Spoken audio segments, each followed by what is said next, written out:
Greetings, friends. It's been a few weeks since our last update, and so we want to touch base with you all and share with you the latest happenings from here in Cochabamba and with ninosconvalor.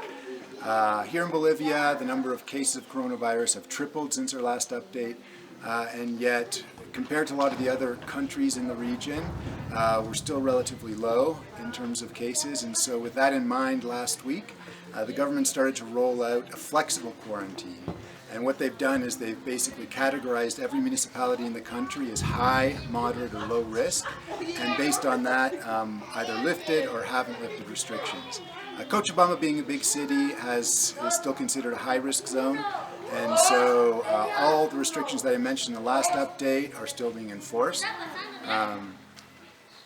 Unfortunately, as time has gone on, the economic strife has kind of led to some desperation, and this is being mixed with some political differences that have existed really since the social upheaval last year, and now we're seeing a lot of protests throughout the country and blockades, demanding everything from more medical supplies to opening up of business to the stepping down of the current interim president.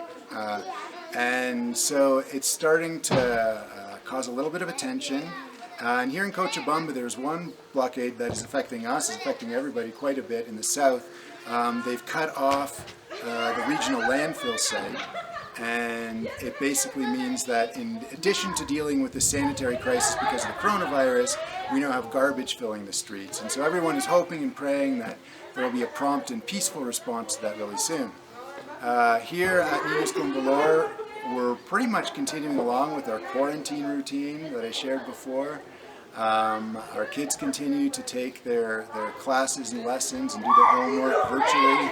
And we continue to have activities planned with the staff. This past weekend they did a slumber party and used the projector and did like a home theater setup. We have changed a couple things. I mean, all of our kids experienced physical and or emotional trauma in their infancy, and so they do require therapy, and up until now it's been pretty limited. We've been doing remote stuff and only in critical cases have our psychologists come in. But since this looks like it's going to be going on for a while, this quarantine situation, we have shifted things up, and now our psychologists and physiotherapists are now coming in a lot more frequently. To make that possible, what we've done is we have hired another driver, and so now we have 2 buses with 2 drivers going out every day, doing door-to-door pickup and drop-off, so that we can maintain social distancing within the buses. And we've also bought these like full-body protector suits, so that our staff, from the time they leave their home till they come here, are totally covered, and we disinfect them, and then only once that's all done do they enter into the program for their work. So yeah, that is kind of how things have been going on here. We are about a month away from winter, if you can believe it or not.